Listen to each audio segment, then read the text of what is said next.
what I like, and I'm thinking of like Heather's 121 episodes or our early, our early podcasts and blogs and so on.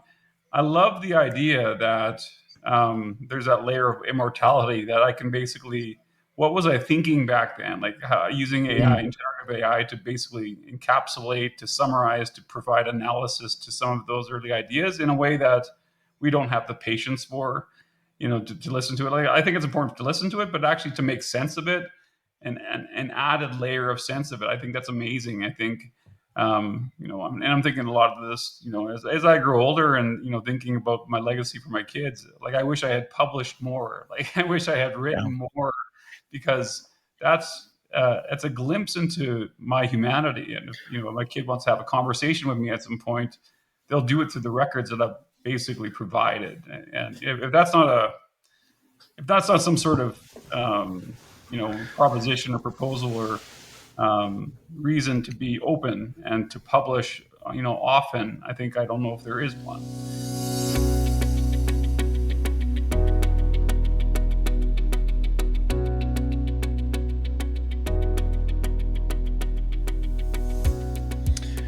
Well, that was fun. You don't know how long it took to coordinate getting 5 people together. Those 5 people were, and I guess still are, the EdTech Posse. We began podcasting in 2005, and I'm going to make the claim that we are the longest running educational podcast in history. Maybe others would challenge that assertion. I guess it just depends on how you want to frame these things. But we began in 2005, as I said, and remained pretty consistent for 9 or 10 years of recording at least a couple podcasts every year. No, we weren't doing it super regularly, but nonetheless. And the 5 of us, I certainly consider the other 4 for sure leaders in education and educational technology specifically. Dr. Rick Schweer recently retired from the University of Saskatchewan, was my professor, my mentor, or my advisor for my master's program. A wonderful leader, thinker, he's just a great person, but a leader for sure in educational technology and online community specifically. Dr. Alec Koros, who I've had on the show before, is really world renowned in media literacy. Rob Wall, he just retired as well from a career teaching high school in North Battleford. Introduced me to a lot of things, has been always on the cutting edge of technology, introduced me to podcasting specifically. And Heather Ross, who joined us a couple of years later, we felt it important to add a little bit of a feminine voice to our highly testosterone-laden group. And Heather has always done a nice job of sharing her perspective. She's an instructional designer at the University of Saskatchewan and host of the Better Me podcast, which is over 100 episodes. So if you want to know something about podcasting, that's who you want to check out. But anyway, we wanted to get together and just sort of reminisce a little bit about the old days, but also talk about some new and emerging things. And these 4 people really helped lead a very, very interesting conversation. So it's a little bit longer podcast than normal, but I hope you enjoy it. And again, this podcast brought to you by ALP, Advanced Learning Partnerships. That's where I work, and that's the company that I serve in supporting professional learning for school districts all across Canada and the United States. And very, very proud of our work, and always excited to bring to you the quality of guests that I have the privilege of speaking to. And this was kind of a special one for me, reuniting with my colleagues from the EdTech Posse. So I hope you enjoy this conversation. I got to talk to Alec a few times, and then Rick and Alec and I chatted, so that was kind of nice. But Heather and Rob, we haven't talked or seen people for a while. So Heather, what's new in your world? That's new. Well, when was the last time we talked? Well, yeah. It was. You know what? It was before your blog. So your podcast. Okay. You have to plug your podcast. I have to plug my podcast. Okay. So I was talking to Terry Green and out of Ontario about that I was interested in getting into podcasting, and then he hooked me up with his podcast guy, and I recorded, started asking people I knew to be on, and then all of a sudden just as it was going live, the pandemic hit Canada, and everything shut down. And it was absolutely horrible pandemic. But the bright side of it was that, like, authors and musicians who would normally be out doing book tours or touring with their bands, they were all stuck at home. And so I was able to, I wrote to try and get, I messaged somebody's representative, and I said, can I get them to come on the podcast? And they said, no, she's busy writing another book, but how about this person? And it turned out that a rep was with Penguin Publishing. And ever since then, Penguin's just, I contact them, or they just pitch people to me. And so I've gotten a lot of authors that way. And So, the first tell the unknowing public, what is your podcast about? Oh, okay. So it's the Better Me podcast, and I started it really to talk about how people get through challenges in life. It focuses a lot on mental health. I've been really open about my own struggles with my mental health. And so I've had a lot of people on to talk about different ways that they cope with hard times in their life. And, a lot of it for a while was, well, how are you getting through a pandemic? This is a big deal. And, what's it like for a musician who suddenly can't tour, or, you can't tour for your book and stuff and go do readings and things. And so we talked about that. We talked about, their process as time went on. Well, we had people writing their books during the pandemic as well, and making music and releasing it. And so it was a lot of that. But then we started getting into other conversations and things, and just about all the different hard things that people go through in life, and how they get through that. And one of my guests recently, who's since then, it's great. We became good friends, and that's Kelly S. Thompson was on back in, I think it was February of this year. She quoted a poem from somebody else that somewhere out there is somebody with a wound in the shape of your words. And nice. That if she's a writer, but if you write, or I like to think of it, or even the podcast, when we're having those conversations on the Better Me podcast, that somebody out there is going to hear something similar to what they're going through. And it helps to know you're not alone. Yeah, for sure. What would you, if you have a highlight, what's the highlight of your podcast so far? Wow, that's hard. So there's been 121 episodes. So there's been a whole bunch of things. I'll say that my favorite guest, because I'm going to be careful about this. My favorite guest, my daughter was on 3 times. So I have to go with that. My favorite episode was probably the one with Kelly S. Thompson, because we've just formed an amazing friendship since then. We had such a good time recording it, even though her book is about something really sad.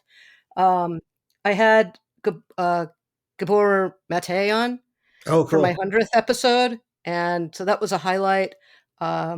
Julia Samuel, who she's a well-known in the UK psychologist, has been on twice to talk about her books, but she's actually, not only is she this well-known psychologist, but she's Prince George's godmother. Well, and so I look at it as my pinky up when I was. Yeah. So I think of it as I'm like 2 degrees from the king because of that. It's like 2 degrees from Kevin Bacon. Yeah. Well, I am only 3 degrees from Kevin Bacon. Okay. Because years ago I interviewed Christian Slater, who did Murder in the First with Kevin Bacon. So Nice. but we're also really convinced in our house that everybody is 6 degrees from Moose Jaw. And I think Dean's the problem. Yes, Dean's the problem. Yeah. Yeah. Yeah. So 100, what did you say? 121 episodes? 121 episodes. And what do you know now that you didn't know when you first started? And what About do you like? What? Yeah, about podcasting, about about that whole podcasting. experience. Um, well, Stephen Hurley does all my editing and he hosts it Oh, okay. for me. And I've learned a lot about, what tools are the best tools to use for different things that I didn't know before. Like he actually introduced me to Zencaster 3+ years ago. I didn't He need a did me big, as well. I'm here oh, because of Steven. yeah. So big shout out to Stephen Hurley. And it doesn't take really fancy equipment. The only money I have spent on this entire thing is I bought a microphone, and that's been the only expense I've had. Those are pretty cool. That's a cool headset you Yeah, got the on headset. too. Yeah, Yep, that's but I already legit. had the headset. Looks like a really ergonomic So- chair too. That was quite comfortable. Well, that So let came me- out of work. So now let me go back to the other end of the spectrum. And Okay. the first time I even heard of what a podcast was from Rob Wall. Rob, what is your go back in the recesses of your mind and tell me sort of your first listening to or memories of podcasting. Oh boy. Well, the year was 2006, I think, somewhere around there. Earlier than that, because we recorded the EdTech Posse has a recording from 2005, and you were the one that introduced me to the concept. So your dates are wrong. Rewind. Neither. My mental recesses go fairly deeply back and are fairly empty. So fill me if I'm wrong on anything. So 2005, Adam Curry used to be VJ on MTV. Was hosting a podcast. I don't know, it might still be running, called the Daily. What was it? The Daily Source Code. And he had worked with Dave Weiner, who was one of the guys who helped to create the RSS format standard, and working on delivering audio through an RSS feed, and then combining that with blogs and other things to sort of automatically create the podcast or the RSS feed. And that's kind of how all the plumbing of podcasts started getting hooked together, was through all those things that were coming together at that time. So I listened to Daily Source Code. I'm not sure what else I was listening to at the time. And then I thought, this sounds like fun. And, my brain wants to do something new and interesting. So I started making up podcasts. It was just basically me sitting around in my classroom talking to the little recorder, if you remember that little recorder that I had. iRiver. Yeah. I remember sitting down with Stephen Downs over breakfast, all poised around that little recorder. And it was just me talking and recording random thoughts when I was supposed to be getting schoolwork done. And then I thought, well, it would sound a lot more interesting if it was more than just me talking. So that's where the idea for the posse came together. And somehow it was related to Alan Levine and Darcy Norman and Brian Lamb and all their adventures as the three amigos. And that's why I decided we needed a posse, because they had amigos. So that's how we got into this.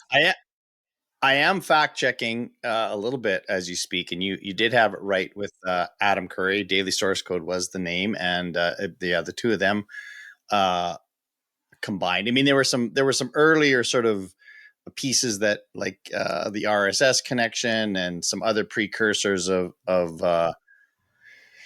independent radio and so forth. But yeah, that was kind of it. And then I don't know where we got the idea that it would be good. And I don't know if you remember this. I remember it was Wes Fryer, Will Richardson, Ewan McIntosh, Darren Kura-Patra,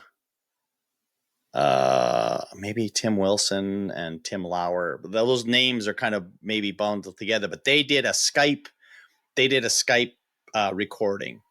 And I can't remember how it was published, whether it was just posted to a blog and thereby there was the RSS feed with that. But that was sort of my first foray into, this sort of, across the sea conversation that people were having in weird time zones. And that was, certainly in and of itself, an interesting take that, previously like, oh, wait, we can talk to people in other parts of the world. So it's not just our little North American. I mean, that was like mind blowing too. I think with a lot of podcasts at the time and since then too, they're really good for reaching kind of niche audiences. Like, I mean, I don't know how many people were interested in the same sort of things we were interested in back in 2005, but yeah, somehow we all managed to connect together and have some conversations arise out of that, even though there was 30 people in the world who actually were interested in the conversations. We all managed to get together and share some thoughts. Well, there's a few people that still remind me of that I like. Andy Losick is a colleague in Michigan who still talks about the EdTech Posse. Even today, he kind of has these memories of it, which I go like, yeah, I guess that was kind of. But I think to your point, Rob, and that's the thing that I've come to learn is that niche is better. Like the more specific you can target your audience, like just saying, here's education. I mean, at the time, EdTech was niche, right? Like that was not a thing that a lot of people were talking about. And we got a little nerdy on there at one point, and that was always good. And then I still remember, I don't remember what year this was, but Rick, one of you did I don't remember. It was a WebEx. You went through the annals of your. That's a bad way to start and to pause the sentence right there. You need to keep that one going through before you stop. You went through. You were in your classroom going through all of the old technologies and describing technologies that you had, played with back in the 80s, everything from laser discs and whatnot. It was a visual journey through EdTech, which was a lot of fun to look at too. But yeah, niche is better than broad, and generally speaking, when it comes to podcasting. Yeah. I think we go that to Alec. I think we did that for his class. Oh yeah, that was that piece that Jay and I went into. Right. We went into the bowels of the College of Education and we dug out. Man, we've got a theme going here. But we got all of the oldest equipment we could find and all the old procedures and did it on camera. It was a lot of fun. It was really neat to do Diazo again. My regret is I only asked you to do that once. Probably recorded somewhere, and but I think that was for my 831 class, and that was really neat. I'm gonna have to search for that one for sure. Yeah, because I think we destroyed some of the equipment in the making of that. Oh no! So, I think it was a one-off, man. It's kind of like the Who blowing up the instruments at the end of the concert. I mean, I think it's interesting when you think about what we each of us think about as history and historical. Like there's people for whom. Like I when I ask people, do you guys know what RSS is? Like there's a blank. Now, not that 15 years ago, everyone knew what RSS was. It was still kind of a nerdy thing that only a select people really understood. But I always think about like, what do you see, Rick, in the value? I mean, history itself always has value in its broadest sense. But when it comes to EdTech, like, what do you think there's value in knowing sort of what has come before and how we got to where we are? Is that a helpful thing within the EdTech community? That's a really good question. I don't think I've thought about it from a value perspective before. Yeah. I always look at it as a fun kind of thing to go back. Sure. I mean, when we did that thing for Alec, it was Jay Wilson and I did that. And he's always fun to play around with in the classroom, right? And so that's right. Bouncing things around, but there probably is real value in seeing some of that, don't you? I think knowing where you came from, and some of it does repeat. I mean, what's the difference between an audio a podcast and radio, as live radio anyway? Yeah. And so I think that, for instance, being able to situate what you do in those old technologies and go back and even harvest them and listen to how they did things. How did they set up live drama on radio in the 40s? They did a lot of really cool stuff with Foley and whatnot. And there's a lot to learn there. And that Um, was to interrupt. That was kind of the inspiration behind my master's project on digital audio, was that there was the that's value of right. that, and also work done by, I still remember the name, Sam Postlethwaite, right? It's true. Back in the 70s, who was working with how to put New things University. together with Yeah. audio. Yeah.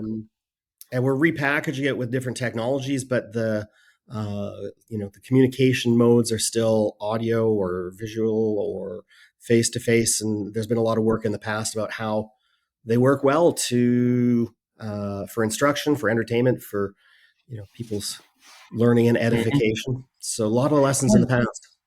And some things have been the same issues with technology, and particularly with design of material and things since the very beginning, making things readable and making things accessible and designing them in a way that people can get them and learn from them. That many of those problems, the source problems there, are the same things we have today. Yeah. I mean, so I guess we've been really lousy teachers at getting people to change Well, in some ways, because we still can't get people to design in reasonable and legible well, and but part of it is because it's hard, right? I mean, it's hard to yeah, write well. yeah, It's hard to create compelling audio. I mean, and I think to Heather's point about like you don't need a lot of fancy equipment.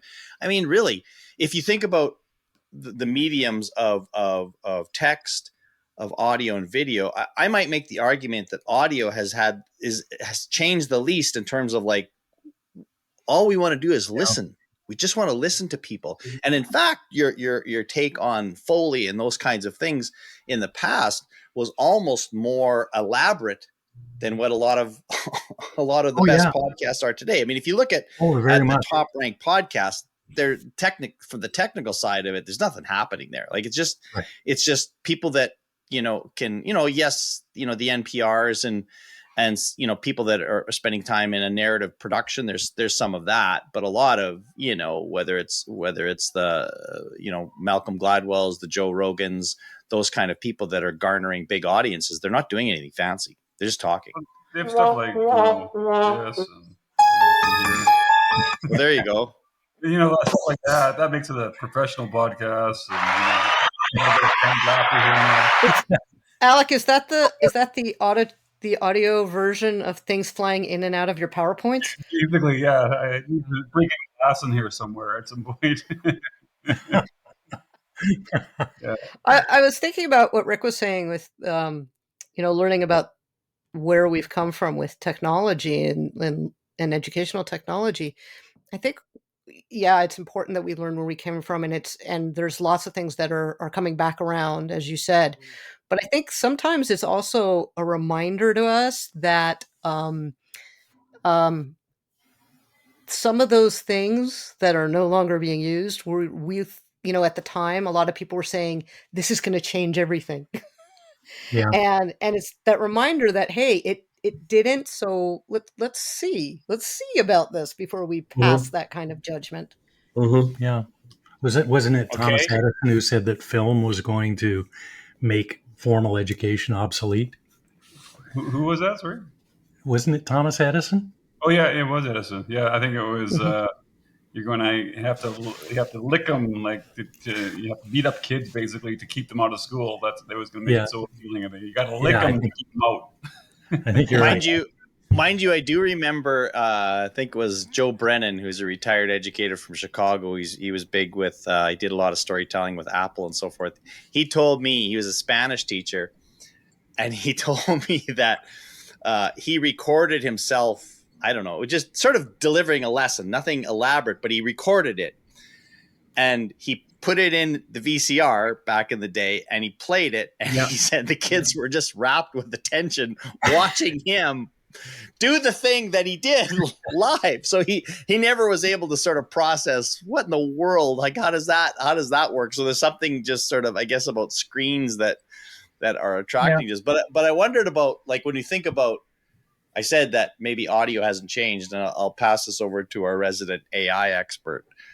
Al, like, what do you see in terms of AI and audio, maybe not specifically to podcasting, but maybe that, is something that we probably should pay attention to this because it may very well change things, or maybe it isn't. I don't know. Like, what's audio happening audio wise? Obviously, the technical production stuff is a lot easier now. You can clean this up to make it studio quality. Even if we don't bring a good mic to this, it'll clean it up and augment our voices, and we can talk like Kanye West or whoever we want to talk like Takes on out this. the ums and all that stuff too. Yeah, there's Pull those John Lennon out of an old tape. using Descript, Sure. that picks up all of the ums and ahs automatically and pulls it out. Even with at a video layer, there's a plugin in Premiere that'll basically go pan between cameras back and forth automatically, so you don't have to do that manually. Mhm. But it's interesting, like the time-based media. Like I've been just recently, and this goes for audio as well. I've been recently going through my digital and high 8 tapes lately, and to put them into my computer. And these are a lot of them are like family moments and so on. And to get them into my computer, I have to wait for them. Like, there's no shortcut. Like I can't just drop a file. So I find myself watching them for the first time. I'm watching things that I haven't watched and listening to things that I haven't listened to. It forces me to pause and listen to these things, and I think that's pretty cool. But with AI, of course, I mean, I could drag the thing in and just have it summarize the main ideas. But does that really capture it? Like for me, like getting a bunch of ideas from a podcast doesn't really give me the warmth and the nuance and the thoughts and the laughter, and like it's not going to pick up a lot of that stuff. So on the one hand, I think it can spoil the experience by having us just instead of attending that class, I can just get it to summarize the entire experience in a few notes. On the other, I mean, so there's some really great accessibility features into that. On the other side of things, though, what I like, and I'm thinking of like Heather's 121 episodes, or our early podcasts and blogs and so on. I love the idea that there's that layer of immortality that I can basically, what was I thinking back then? Like using AI and generative AI to basically encapsulate, to summarize, to provide analysis to some of those early ideas in a way that we don't have the patience for, to listen to it. Like I think it's important to listen to it, but actually to make sense of it and an added layer of sense of it. I think that's amazing. I think I'm thinking a lot of this, as I grow older and, thinking about my legacy for my kids, like I wish I had published more. Like I wish I had written more, because that's a glimpse into my humanity. And if, my kid wants to have a conversation with me at some point, they'll do it through the records that I've basically provided. And if that's not some sort of, proposition or proposal or reason to be open and to publish, often, I don't know if there is one. But of course, your problem was always every time you published a blog post, the news would be all over. You wanted to do a whole thing. Yeah, that's right. That was your excuse for not blogging. Yeah. Every time I blog, everybody wants to. Like a big media brouhaha, every single time when I got to deal with all that, of course. And I think about go ahead. I think about that, when you talked earlier about sort of that imperfections as being sort of the human side of it. Like, I don't know who it was who I read somewhere that actually leaving the ums and ahs in is probably a good thing. Like, you should not take those out because that's the way we speak. We add those filler words in, and I also remember somebody talking about music recording and they liked hearing when the guitar player slid on the strings, even though that was not part of that's not the way it's supposed to go. I mean, it's a little bit like when you pull out the old 40 your old 45s or your old LPs and there's a little bit of scratch on there and it's like no that's what I want. Like I want that little scratchy sound in there. Like, yes, the CD took out all that imperfections, but like sometimes when you went back, that early sound is like, oh, this is going to be good, right? Like, so I don't know where, and that's every time I think about AI, every time I think about, even, super, like you see these podcasts or videos that are just like full of jump cuts because they're trying to take out every extraneous The life of it. moment at all. And like, I get it. Like, especially if you're trying to keep something down to 2 minutes or whatever your time constraint is. But at the same time, it's like, yeah, like that. It's not the same thing. It's not like sitting down with somebody like we are and we're just talking. Yeah, it's not how humans really interact, right? And that's what we're showing people communication is, but that doesn't match what reality is. I'll say it's kind of like we were talking about editing out, like I just did. In music recording, when we were listening to them on the LPs and on cassettes and on CDs, it was recorded by a band going and playing things into a microphone, and then the recording of that got put on to what was released. But now everything is corrected by computer so much that everything is pitch corrected. All the beats are exactly on the beat because they can beat correct the drumming, and you end up with a very homogeneous, plasticky feeling product as a result of that. And I go back and listen to older albums where it wasn't perfect and there was scratching noise or there was, a little noise from the back of the studio or something like that. And it's richer. It's more immersive.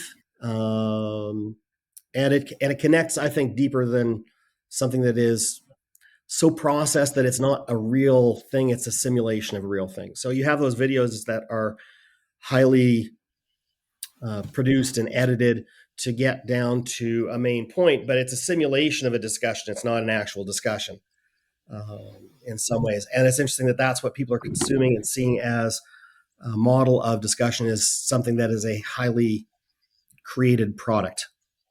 Well, a discussion needs deliberation and doubt. Like I like to hear people not certain about what they're going to say next, like that and that pause and the half-started sentence and then the retracting. Like, wait a minute, I just want to say this instead. Like, all of that provides as a layer of uncertainty and deliberation that in a high. It's not discussion. It's not debate without those things. Yeah, and so I think that's important. I use Headliner to create clips of my podcast to promote it, and it uses AI to create some possible clips, and I never use them as is. Because really? I know. They never get the real meat of it. Yeah. They always get me. I try so hard not to dominate, and I'm pretty sure that in a 30-minute podcast that I do, I might speak maybe 10 minutes at the most. But for some reason, Headliner has me talking, and I don't want to promote me. That's not what the podcast isn't about me. It's about the other people. So I always end up, grabbing something different. It's like vegan bacon. It's like, I get what you're trying to do, and it kind of reminds me of bacon, but it ain't bacon. No, it's not the same thing. Well, I think for the audience, I think there's a tractor beam of reality that comes into it. That when you have those, like you were saying, that when you have those pauses, those that I don't know where I'm going with this, but let's just talk out loud for a minute, and that rambly stuff, people almost lean in. Have you ever watched people watch something like that? Yeah. And they literally lean forward. A lot of time, not everybody and not all the time, but I've seen that effect on people, and I've been really taken by it. We were doing you guys were abused by them. Some of the old video lectures that we used to do in some of our classes in my backyard. And the one I constantly hear about is the time that I had watered the lawn just before we shot. And Jay Wilson was not paying any attention to the camera. He was shooting it in my backyard, and it was a hot day, and he was kind of nodding off, which it says a lot about my teaching. And the chair was sinking into the ground, and I was sinking out of frame. As this went, well, we left it in. I mean, it was just crazy. We didn't have time for editing, and what's a budget? Isn't it funny? Like when you think about shows like whether it's the old Carol Burnett show or Saturday Night Live, everybody loves when somebody breaks the script, when somebody starts laughing when they're not supposed to. Like those are the best parts. It's like, we want to see you do your little skit and stuff. That's good and it's funny. But what's funnier is when somebody can't control it and they just break out and they And they just essentially they think they're there you go.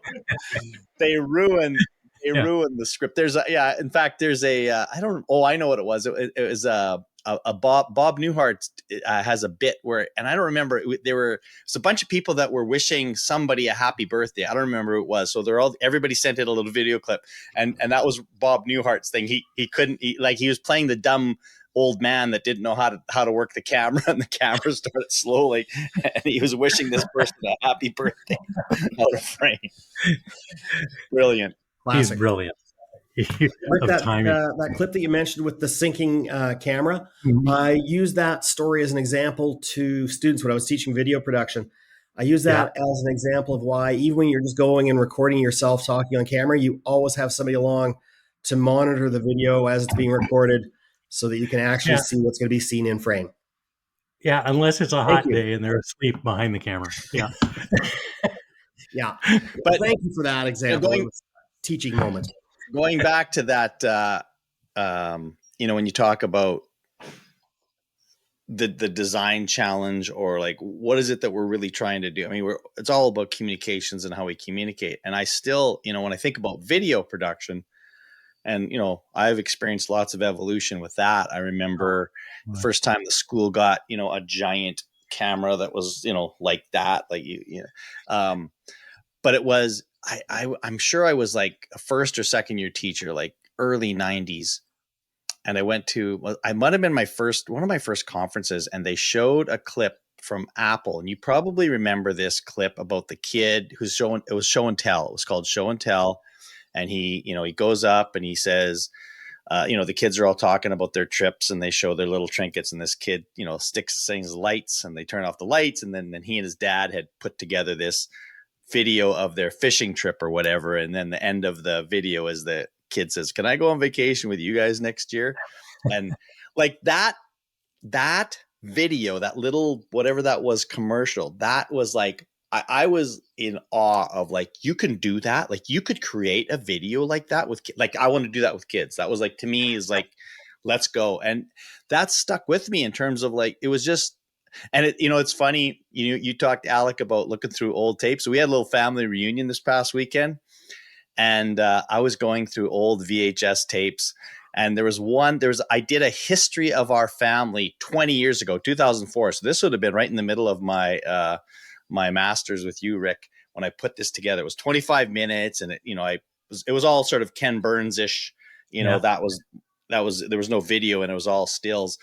And then there were just not many. It wasn't bad, but there were a couple times my daughters looked and says, "Oh, there's a nice cheesy transition, Dad." Because, like, I had like a little, I don't remember what it was, but it was like, I was just afraid it was just going to be full of, me just using every transition in the book. But I was reasonably judicious, but there were a couple of, like, I would not do that again. Swimming pool to the aquarium, right? Yeah. Yes. But at the same time, like it's like, I'm so glad that, and I forgot I had uploaded it to YouTube, so I have it there. And, it's just like, I'm so glad I created that little story. And, like, and I even added, like, very, very detailed captions to a bunch of pictures. Like, this is my dad with his dog named Teddy. Well, when my dad passes away, I would never remember that dog was named Teddy. In fact, I could have thought, like, 'cause my dad's not a big pet person, I thought, well, just a random dog. No, he had a pet. The dog was named Teddy. So I was glad I added that. And it's not very clean video, but in terms of, like, I don't care. That was really important for me to have that archive. It's funny. I go through some of my mom and dad's old photos from Greece and so on, but it's really obvious stuff, and I think it was because of a translation thing. So it'd be my mother literally holding a lamb, and it'd be like Mary holding a lamb, and it was like Mary had a little lamb. Yeah, okay. So it wasn't a name or anything like that. We knew it was lunch, but it was just describing what was in the picture, and so maybe it was early AI of some sort, I guess. But it was always funny. The beta release. But I still remember a photo of I think it was on the deck of a ship, if I'm right about this, that your dad was standing in a great big crowd of people and Yeah, you yeah, I spotted him. remember and that. pulled that yeah. was cool. I I mean, love that that. stayed with me. Would you have the story of how they got that photo? I don't know. That was, apparently that was done at Pier 21, and it was just a group photo when people arrived. And I don't know how he got access to it or anything. Like, and I have that and another one, so I have no idea. But it was Well, for this is 1956, 57. Like, yeah, they took this beautiful photo, like this group photo that is akin to social media today, like better probably with a whole group of passengers. And sure. I have no idea how that actually Well, came to be. as I was looking at these old photos from my dad, from the 30s and 40s, and like they wouldn't have had a camera. Now I get it. There were a couple of like studio photos. Okay, so they went and they paid a guy, but then there were these other ones of them, like my dad with his brother and his horses. Who took that photo? Like who had a camera back then? Yeah. Like that would have been probably a big deal to own a camera, and then to print it off, and you only have one print. You're just going to give like that part of the story was like, I want to know how that photo came to be in the first place. Yeah, watching almost every documentary, I think, like, how do they have this footage like of people Yeah. that a long time ago? Like, who has this amount of footage? How did they not know this person was going to be famous at something? Did they know? Was Netflix there? And Right. It's AI generated. everyone you watch Yeah. of this significant amount of photography, and like everyone had really good cameras. So I'm wondering if that, Which is why the 70s and particularly the 80s are like a boon for these kinds of documentaries, because that's when people started taking this, this, what was that? I think Alec, you were the one that recommended to me that kind of creepy one about the teacher from New Jersey that was supposedly a pedophile, had kids that had a little computer lab in his basement or something like that. And they had all the footage of he was in the midst of that trial. Oh, Alec, I'll look it up here. But anyways, the reason that it came to be was that one of the kids was just filming everything. So they're filming their family conversations, talking about the trial and whether or not how they were going to fight it. So teacher.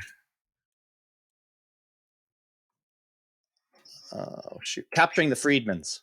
oh, that's what it is. Yeah. 2003 document. It took place in the 80s, but there's a number of those from that era because like somebody's got this footage that they took that they had no idea if this would mean anything, and somebody figured out a way to make it, make it into some kind of a story. Yeah, that was a freaky probably one of the best, but also one of the freakiest docs. What was the name of it again? Capturing the Freedmans.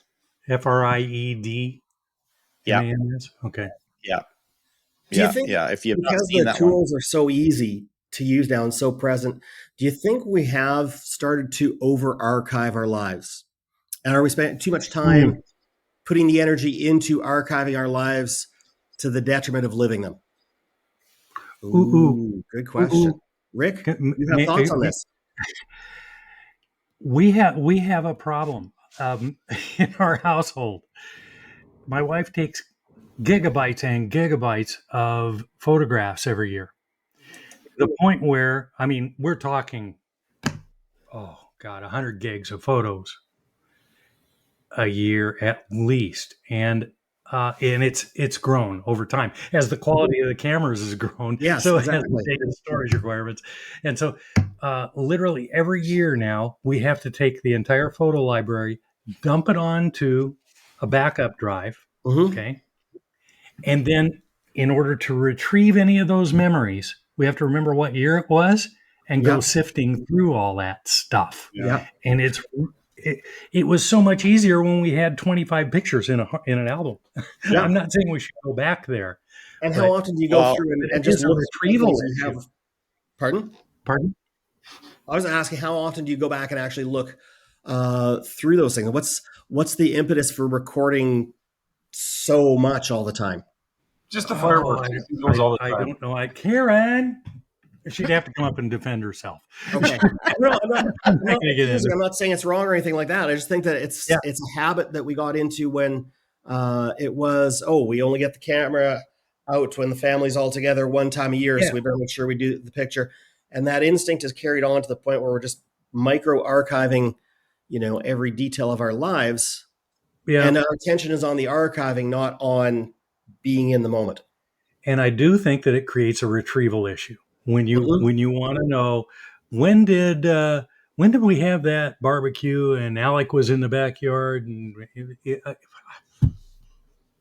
well, I got sort of my sort of prime time with this where I thought and again, I don't know if this was the right way, but it was an effective way. So you remember when Darcy Norman started the photo a day thing, and a bunch of us did that. And I did that very religiously for probably a decade, where I took a photo a day. And before my iPhone, of course, I'm carrying around my digital camera, which was a little bit more work, but I would be, I don't want to say super selective, but not like an iPhone now where you just have it tick, tick, tick, tick, tick. Because I was thinking about taking this one photo a day that might capture it. And sometimes, there's a little bit more thought. But I also, on the back end, I would sit down at night. I'd sit with my laptop, and sometimes it would take me 5 minutes, maybe 10. And I would just go through that day's photos, and I would just delete. Oh, keep, tag, tag.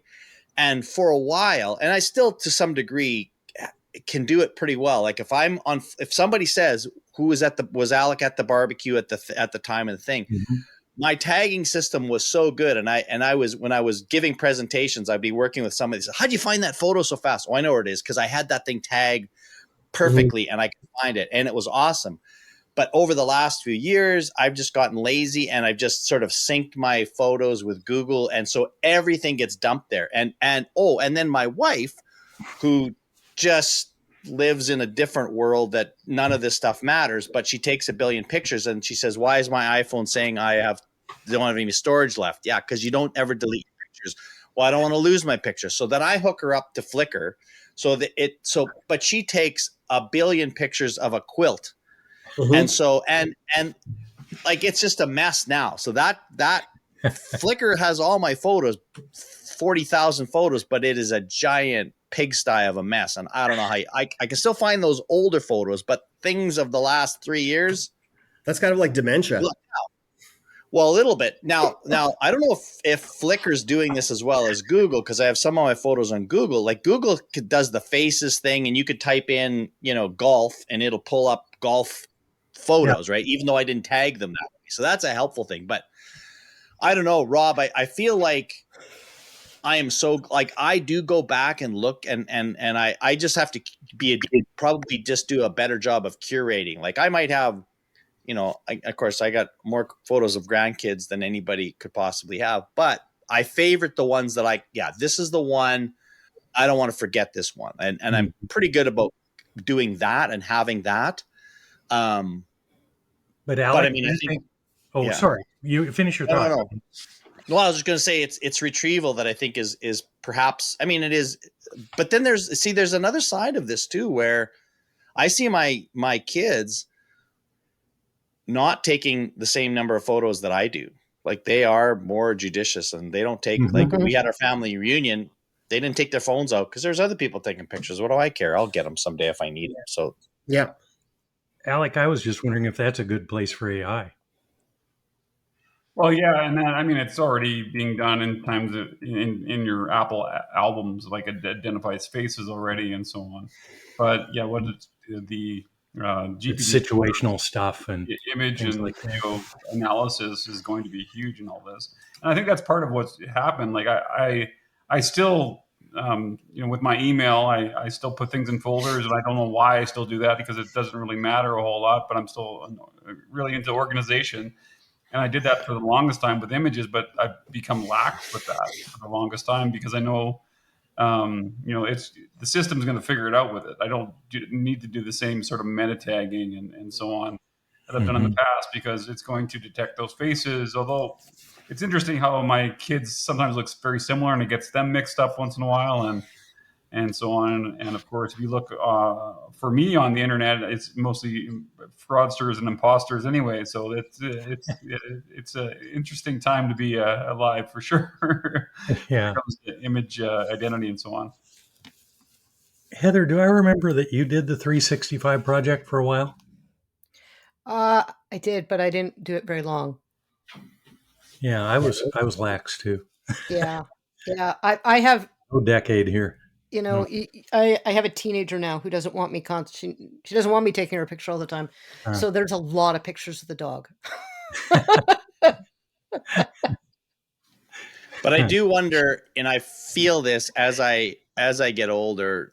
You care more about that history stuff. Like Yeah. like when my dad, when I was going through that video that I made in 2004, there were photos on there that I remember, and I think I don't even know if I scanned them or if I took a picture of them. I don't remember how I captured them, but I don't know where these photos are anymore. Like the picture of my dad with Teddy the dog, I don't know where that photo is. So somewhere along the way, but I care about that more now, right? And so I think at some point, when you're living now, it's like, yeah, whatever.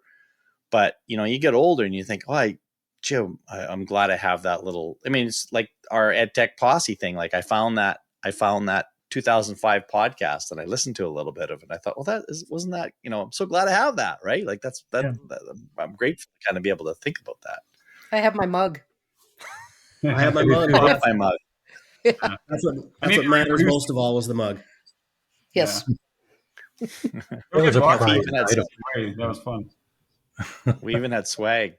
That's So, right, as we kind of maybe, not that there's a specific timeline, but of course we don't want to go forever. But so I got a couple of little questions I want to ask each of you. Is like, so let's talk specifically podcasting. What are you listening to? Give us a couple podcasts that you think, this has sort of captured my attention of late that I like. So who wants to go first? Well, let me look up. Yeah, I have to look at mine too. Highly recommended one for me is CanadaLand, put together by, I think Jesse Brown is the producer of the whole CanadaLand empire. News, media analysis, talking about some of the stories and things that don't get covered in mainstream media, but it's from somebody who has a background in journalism.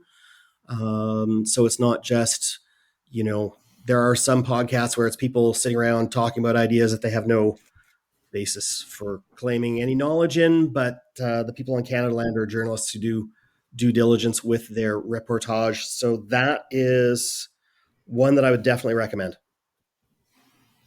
I'll leave it at that. Dan Carlin's Hardcore History. Anybody run into that? It's been out there. It's been out there for a long time. I don't even know when the last time was he added to it. It's not your average podcast. He's not an historian, a formal historian, but so well read and so well prepared in areas and so fascinating to listen to. So he'll go back and he'll cover pre-Roman history throughout Europe, that kind of thing. But his podcasts will run like 10, 12 hours. Oh my goodness. Yeah. So it's a commitment. I'm just saying. But if you sample it, I think you'd like that. He's doing some other kind of spin-off podcasts now, but he, as someone who is interesting to listen to, is not just interesting, he's fascinating. And have you ever run into on NPR, I think it's an NPR broadcast or podcast, How to Do Everything? I've heard of that one. Yeah, it's kind of an advice show on how to do various things. I'll just leave it at that. They run from cerebral to entertaining to very practical. So just it's worth taking a look and seeing if it sparks any interest. Noting. What do you got, Heather? What have I got? Well, for years I've listened to the well, I always listen to the Better Me podcast. So that's it. But Todd Henry's Accidental Creative podcast I've listened to for years. And I'm a big fan of that. Sometimes I remember to listen to I Weigh with Jamila Jamil, who was in The Good Place. Yes, Yep. I love it. Yep. And there's another podcast that I'm going to mention. The title's changing, so you're going to have to search under the name of who puts it out. But we at the Guanema Center for Teaching and Learning at USask have had a podcast for a couple of years called Mastering Teaching, and we're changing the name because it's named after the Master Teacher Award, and that's been changed.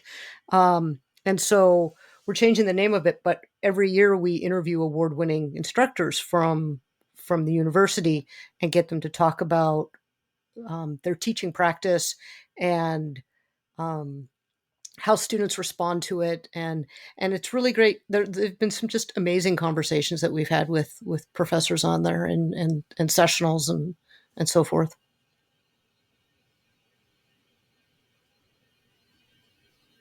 Noted. What do you got, Alec? I'm writing some of these down. I've got nothing for you, Dean. I don't think I've listened to a podcast in 6 months. Yeah, I go through stretches, but yeah, and I don't have a ton that I listen to. Like I subscribe to a few, but I don't listen to every episode. But I've always been a big fan of revisionist history with Gladwell, because I just think he just gives you a different take. You come into it with some context usually, like, okay, I know that thing is, or when that thing happened, but I didn't know that part of it, so I really like that. The other one that's kind of more of like along the line of like a Netflix series, if you will, is Against the Rules by Michael Lewis. So Michael Lewis wrote Moneyball and The Big Short. Okay. So he has 3 different seasons, just starting season 3. But the first season was about referees and not necessarily referees in sports, but referees in the world, like judges, people, and sort of the way in which society has sort of not appreciated referees, like sort of like, hey ref, you suck kind of thing, like to all of these people. Like he talked about, there's an episode on the guys that do Webster's Dictionary and how they bring in new words and how they have to referee. And then the second season, which I thought was really fascinating, was around coaching, and there's lots of implications for teaching there and sort of the ways in which coaches happen in all kinds of ways. So that was just a nice little a good little learning one that I reference a lot, actually. And then another one that's I have a lot of sports ones, but there's one called Good Seats Still Available, and it's all about sports teams or leagues that are no longer. So these are defunct leagues or teams. And kind of he brings in somebody who has the history of, I don't know, you guys remember the California Golden Seals from the NHL back in the day. Like this was a team that had this sort of weird history, and there's just so many stories. Again, the sports scenes of the 1970s was quite different than it is today. Teams that didn't have enough money to pay their players, and all kinds of crazy stuff. And the New York Cosmos Soccer League with Pele and all kinds of that. So that's the kind of the stuff I like. But yeah, I love the title. So that's a Good Seats Still Available. Yeah. And so the last question I end with, and so I asked this to Alec when I interviewed him, is, and Rob, you're still in Battleford? I'm still living in Battleford. Yeah. Okay. So the question is, what is the little known or underrated tourist place that somebody visiting your city should check out that they wouldn't necessarily find on a top 5 search? So for the obvious things, so it could be like a hidden restaurant that nobody knows about. Be a walk, a trail. It could be I don't know, whatever little place you said that if somebody says, if you're in Saskatoon or Battleford or Regina, you should really go see this. You might find this interesting. Again, maybe it's not for everybody, but just some place you think is a little bit of a hidden gem where you live. Well, in North Battleford itself, there's a place called King Hill, and there's a fantastic walk with a great view of the river valley, and the most amazing sunsets can be seen from there. Possibly sunrises as well, but who's out for a walk that early in the day? Not me. I didn't know they still existed. Pardon, Rick? I didn't know they still existed. Yeah, sunrises. Yeah. And Also, from North Battleford, if you drive about half an hour north, there's Jackfish Lake, and it has a provincial park there. And it's just there's a little resort village called Meota, and it's just a very nice, relaxing lake to go and hang out at. So if you need to be in a still, calm environment to kind of calm yourself down, that's a great place to go. So I'll go with those. Okay. How about you, Heather? Well, I was thinking about this and all the little places that people don't really know about. I'd kind of like to keep it that way so we can go there, like restaurants and stuff like that. Don't worry, nobody's listening to this, so it won't matter. Oh, okay. So there's this great ice cream place called oh shoot. Now I'm drawing a blank on the name of the place. Where is it? Neighborhood. It's an ice cream place, and there's dog in the title. And I was just there over the weekend, and now I can't think of what it's called. Crunchy Dog. Crunchy Dog. And if you get ice cream, they give you a free ice cream treat for your dog. Oh, wow. Like a little bit of vanilla soft swirl and a milk bone on it. But they make some really good ice cream out there that I like. I recently went kayaking on the South Saskatchewan River, and if you're not from here or you haven't ever considered doing that, it was a lot of fun. It's just you just sort of paddle out against the current and let it take you right back to the boathouse where the canoe club is, and you can get out of your kayak or your canoe there, and so that's a nice experience. Nice. Alec, what wisdom did you have when he asked that of you? I think we went restaurant and we did Greco's. I think we're going. Yep. I think that's the one. Of course, he's got to go Greek on me. Lunchtime Italian Star Deli they make a fantastic sandwich. Mostly food stuff, and I always tend to be hungry when I'm on these podcasts. So for those, yeah. There's also a place that I can feed my dog like ice cream as well, but I can't remember where it was. It's on 13th Ave, I believe, somewhere. I haven't seen it elsewhere, so I'll need to do that more often with Bailey. Okay, well, since we're on an ice cream theme, try out Beppy's Gelato in the Broadway area. It's just a little tiny hole in the wall, nicely outfitted, but they make their own gelato there, and it's gorgeous. I highly recommend the grapefruit. They only make it once in a while, so. Well, I might be in Saskatoon this weekend, so There you go. See you there. Are you there on the daily? I would be if I could.